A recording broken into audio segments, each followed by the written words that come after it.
Another major choice of concept was the coordinate system. Cylindrical and polar type of robots already existed. Could you elaborate further, Björn, what your main choices were? Yes, I certainly can, because that was an important question at that time. You know, there are many ways you could build a mechanical robot, and why build it in this way?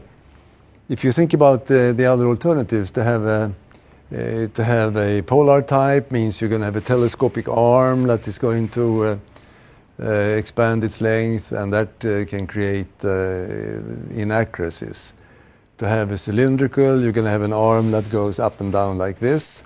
So if you're going to move a small weight there, it will be a big arm at the same time.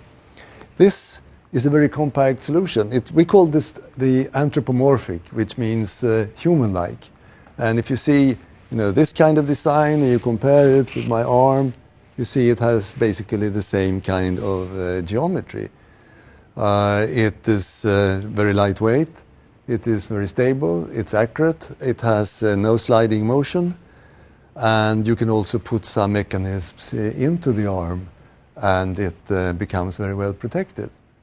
So we liked it very much, and that's what we picked, and others have been designed later on, but basically according this principle. What about the transmission issues for the different axes? Okay, let's talk about this, and luckily we happen to have a robot here, so we can show you.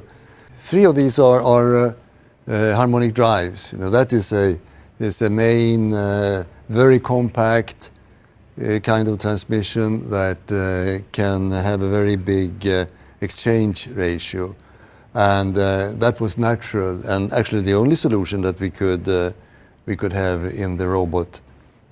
For some of the axes. On the main axis for the arm here we use ball screws, and you see that solution here. Very good possibilities also to avoid backlash, and it becomes a rather safe, dependable motion. And then of course this is not complete unless we add also our own invention in this, because we managed to invent and patent, in fact, this parallel link system. I'll show you by turning the robot here. That gives you on the inside here, not a chain or some kind of a band, but instead a steel link system, a little bit like a drawing board, where we were able to patent this area.